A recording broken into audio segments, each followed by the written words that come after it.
the Pillar of Echoes, a monument to grief and solace.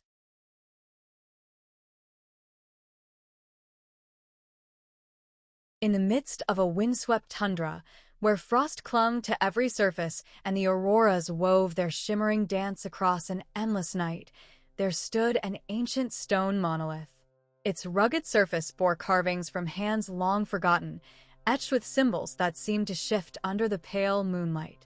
To the hardy people who roamed the icy expanse, the monolith was known as the Pillar of Echoes, a mystical sentinel that carried the murmur of lost voices.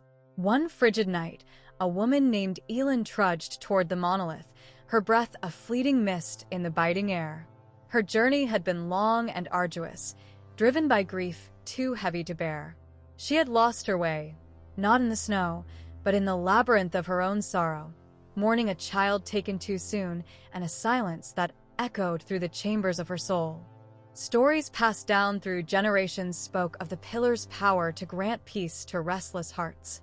With trembling hands, Elin reached out, her touch meeting the icy stone. A strange warmth surged through her fingertips, as if the monolith recognized her grief. The relentless wind ceased its howl, and an unearthly stillness wrapped around the frozen wasteland. In a voice cracking with pain, Elin began to speak. She whispered her anguish, the memories of laughter now drowned by tears, and the ache of a love that could no longer find its home.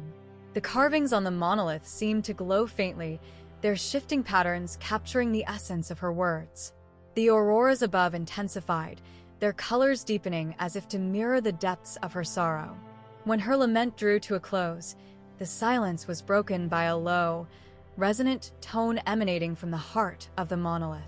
The sound was deep and pure, vibrating through the ground and into Elin's chest.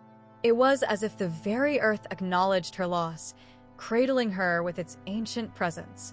In that moment, Elin felt a profound release, as if the ice encasing her spirit had begun to thaw. Days later, Elin found herself renewed. The ache of her grief remained, but its sharp edges had softened. She began to see beauty in the stark landscape, the resilience of life against the odds, the delicate artistry of frost on the trees, and the unyielding glow of the auroras above. Word of the Pillar of Echoes spread, and soon others sought its embrace. They came with their sorrows, their confessions, and their unspoken hopes. Each left behind a piece of themselves, and the monolith stood resolute, a silent witness to the collective heart of humanity.